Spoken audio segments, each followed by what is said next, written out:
भगवान राम श्री भरत को क्या मानते हैं, भगवान राम की मान्यता क्या है। आप वो पंक्ति सुन चुके हैं, पढ़ चुके होंगे कि भगवान राम हनुमान जी से कहते हैं, तुम जानो कपि मोर सुभाऊ, भरत ही मोहि की अंतर काऊ। क्या भरत में और मुझ में कोई रंच मात्र अंतर है क्या। तो हर तरह से श्री भरत भगवान से अभिन्न है, रूप में भी अभिन्न है, वही श्याम रंग उनका, वही श्याम रंग उनका, इतना साम्य है कि दूसरों के लिए पहचान पाना कठिन है कि श्री राम और भरत में कौन राम है और कौन भरत है। और स्वयं भगवान राम भी ये कहते हैं कि मुझ में और भरत में कोई अंतर है ही नहीं। किंतु बड़े महत्व का सूत्र ये दिया गया, अंतर नहीं है तो फिर दो की क्या आवश्यकता, दो क्यों बने। अंतर नहीं है तो एक को हम भक्त कहें, दूसरे को भगवान क्यों कहें। एक व्यक्ति की अयोध्या से चित्रकूट की यात्रा साधना की यात्रा के रूप में क्यों देखें।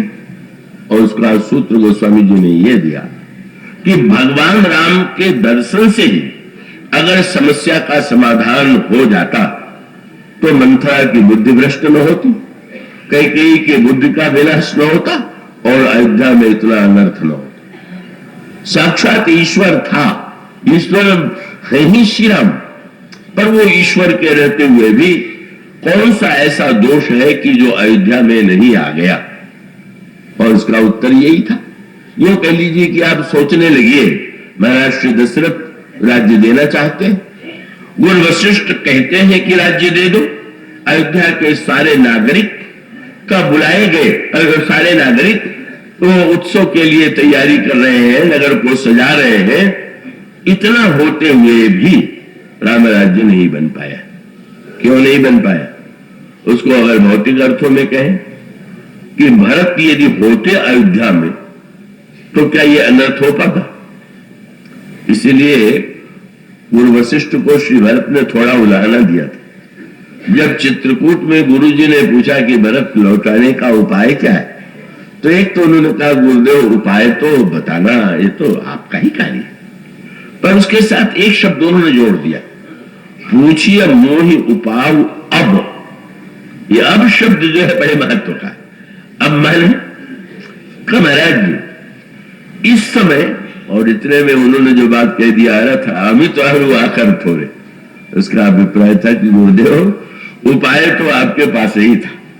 क्या मेरी माता कहे जाने वाली महारानी कैकेयी ने 2 वरदान मांगा, और पहला वरदान उन्होंने मांगा कि मेरे पुत्र को राज्य मिले, और दूसरा वरदान मांगा कि 14 वर्ष के लिए श्री राम बन जाए। तो उपाय तो आपके पास था। क्या आप आग्रह पूर्वक महाराज दशरथ से कह सकते थे, पिताजी से कह सकते थे कि ठीक है, महारानी का वचन आपने दिया है, पूरा कीजिए, पर जिस क्रम से मांगा गया है उसी क्रम से तो पूरा करना चाहिए। पहले भरत को बुला दिया जाए, भरत को राजा बना दीजिए, फिर श्री राम को जाने की बात कह दीजिए। और आप जानते हैं कि यदि मुझे बुला लिया गया होता तो वे तो अनर्थ हो ही ना पाता। तो इसका अभिप्राय यही है कि बस यही कहा जा सकता है कि सब बुलाए गए, भरत नहीं बुलाए गए तो राम राज्य नहीं बन पाए। और उनके देखते ही देखते इतना बड़ा रोग फैल गया अयोध्या में, क्या कहना है। कौन सा ऐसा भयानक रोग है जो अयोध्या में लगता था कि अयोध्या के लोग तो बड़े स्वस्थ हैं, पर वो स्वस्थ अयोध्या में महारानी कैकेयी, जिनकी इतनी महिमा थी, जब उनके रोग प्रकट होने लगे, अभिमान, ममता, ईर्ष्या, कौन सा ऐसा दोष है, लोभ, जो उनके जीवन में नहीं आ गया। और तब प्रभु ने, अभी बेटे मंदाकिनी ने प्रश्न रास्ते में कर दिया कि प्रभु ने अयोध्या वासियों की चिकित्सा क्यों नहीं किया। प्रभु तो स्वयं महान शीलवान है और महानतम उनका चरित्र है, पर उसका सूत्र ये कि प्रभु ने मानो ये अनुभव किया और वही उन्होंने। इसीलिए भक्त लोग इसको 2 दृष्टियों से देखते हैं। क्या भगवान राम पहले चित्रकूट गए और बाद में श्री भरत ने चित्रकूट की यात्रा की, तो एक युक्ति तो यह है कि भक्त आगे आगे और भगवान है पीछे पीछे। पर दूसरी व्याख्या है कि नहीं, जैसे कोई बड़ा महापुरुष आने वाला हो तो पहले प्रचार किया जाता है कि वो आने वाले हैं और आप लोग लाभ लीजिए। इसी प्रकार प्रभु तो आगे चलते हुए बता रहे थे कि महापुरुष तो पीछे आ रहा है, पर मैं तो प्रचार करने वाला हूं, आप लोगों की जो समस्या होगी उसका समाधान तो वही देगा। और वो स्वामी जी ने यही कहा कि श्री राम का दर्शन व्यक्ति को मुक्त भले ही बना देता हो, पर मन को रोग का समाधान तो श्री राम के पास नहीं है। कहा ईश्वर जब हमारे आपके हृदय में बैठा हुआ है, काम भी, क्रोध भी, लोभ भी, अभिमान भी, वो यही तो कह रहे हैं सारे शास्त्र की ईश्वर बैठा हुआ। पर क्या कोई विकार दूर हो गया? क्या कोई बुराई मिट गई? तो क्या? उसका उत्तर है कि भगवान राम ये बताना चाहते थे कि मेरी उपस्थिति होते हुए भी भले ही आप मुक्ति के अधिकारी हैं, पर भरत को स्वामी जी ने अंतर कर दिया। श्री राम के दर्शन से मुक्ति का अधिकार मिलता है, लेकिन भरत के दर्शन से बोले भरत दरस मेटा भव रोग। भगवान ने कहा भाई वैद्य तो भरत है, और उसका सांकेतिक सूत्र यूं समझ ले कि ज्ञान जो है, फिर उसी सूत्र को आप पकड़ लो, ज्ञान परिवर्तन नहीं कर सकता, परिवर्तन तो केवल प्रेम के द्वारा होता है। ज्ञान का कार्य तो इतना है कि प्रकाश है, इसका कार्य बदलना थोड़ी है, वो तो जैसा है वैसा दिखला देना। और मानो अगर भगवान राम अखंड ज्ञान है तो श्री भरत मूर्तिमान प्रेम में, और प्रभु जब चले गए तो इसका अर्थ है अब अगर यहां रोग है तो उसका निराकरण तो आ रहे हैं, वो तो उनका कार्य है, उनकी भूमिका है। और सचमुच श्री भारत ने ही उस रोग का सही निदान किया, उसके लिए सही औषधि दिया और दिखा दिया कि इसको छोड़ करके इस रोग का कोई न निदान है और न कोई औषधि। और यही सूत्र है कि भगवान श्री राम जो है कहो तो कैकेयी जी को प्रणाम करके चले गए, पर प्रणाम कहा जा सकता है?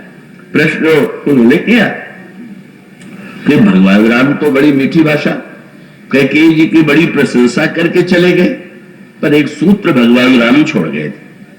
कैकेयी जी ने जब भगवान श्री राम को बुलवाया, क्योंकि महाराज श्री दशरथ उन बातों को सुनते ही मूर्छित पड़े हुए थे, कैकेयी ने कहा बुला लाओ राम को। सुमंत जी जाते हैं, श्री राम को बुला करके लाते हैं। भगवान श्री राम ने जाकर के देखा पिताजी मूर्छित पड़े हुए हैं, बिल्कुल बेचैन करा रहे हैं, और कैकेयी कुछ क्रोध भरी मुद्रा में बैठी हुई है। प्रभु श्री राम भद्र ने मां को प्रणाम किया, महाराज श्री को प्रणाम किया, उसके पश्चात पूछ दिया कि मां पिताजी मेरे प्रणाम करने पर भी बोल नहीं रहे हैं, भाव मोहिते कछु बड़ा अपराध, लगता है मुझसे कोई बहुत बड़ा अपराध हो गया है, तभी तो पिताजी नहीं बोल रहे। तो वे नहीं बोल रहे हैं, पर आप तो मां है, आप तो उदार है, आप बता दें कि मुझसे क्या अपराध हुआ है। कैकेयी जी तो ऐसी कला में पंडित हो गई है, मंथरा से दीक्षित लेकर के, तो वो मंथरा ने तो अपनी सारी बोलने की कला उनको सिखा दिया। और उसने कहा अरे मैं तुम अपराध योग नहीं था, अरे हम तुम कहीं अपराध के योग्य हो सकते हो? तुम अपराध लगा कितने ऊंचे विचारक भी, पर भूमिका क्या थी वो धीरे धीरे प्रकट। तुम अपराध जोग नहीं दाता, जननी जनक बंधु सुख दाता, 3 का चुनाव किया। तुम मां को सुख देने वाले हो, पिता को सुख देने वाले हो, और भाई को। संकेत ये था मुझे सुख देना चाहते हो तो बन चले जाओ, पिताजी के सत्य की रक्षा करना चाहते हो तो बन चले जाओ, और बंधु को सुख देना चाहते हो उसको राज्य दे दो। भूमिका यही थी, इसलिए चुन करके शब्द हो रहे जननी जनक बंधु सुखदाता। अब प्रकार बात यह है इस देन कहनी तुम्हारे पिताजी ने देन कहन मोहि दुई वरदाना, मानो जो कछु मोहि सुहाना। इन्होंने 2 वचन दिया था कि मैं दूंगा, और मुझे जो अच्छा लगा वो मैंने मांगा। अब वो इसके बाद तुम्हारी ममता में ग्रस्त हो गई, तुम तो ममता से ऊपर उठे हुए, प्रशंसा राम की हो रही।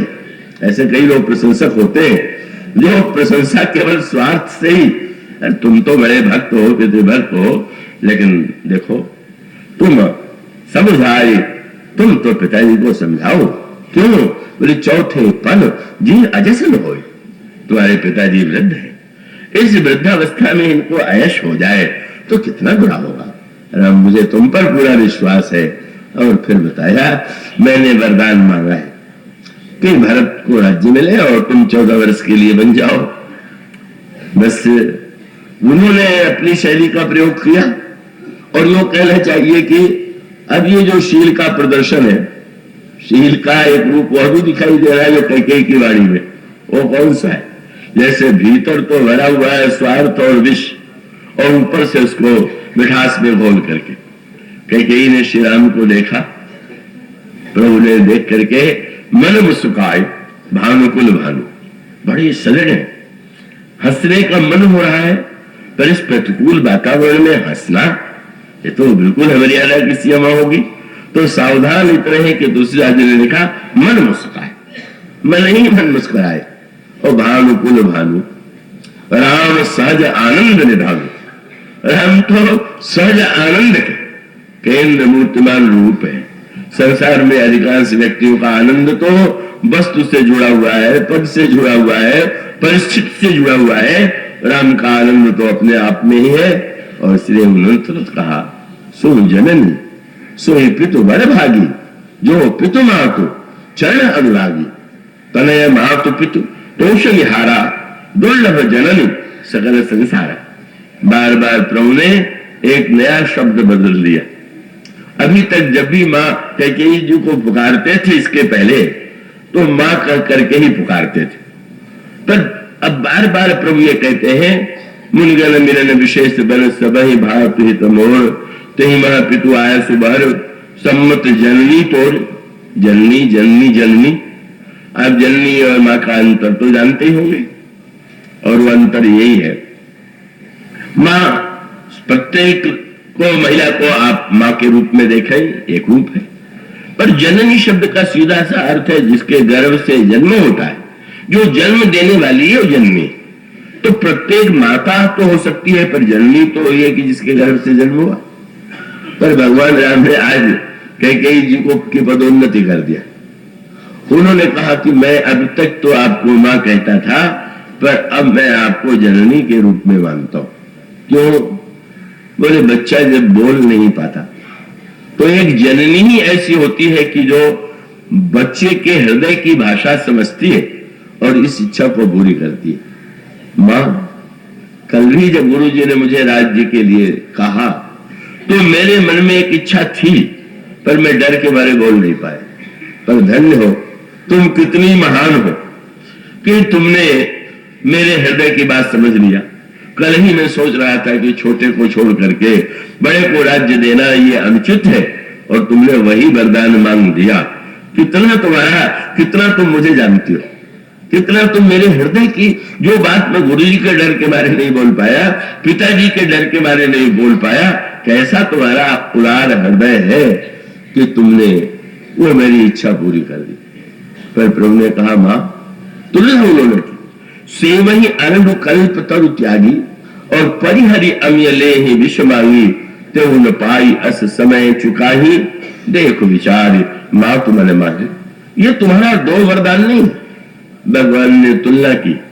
मां, तुम्हारा एक वृक्ष तो कल्पतरु के समान है, और दूसरा वरदान जो है वो अमृत के समान है। क्या?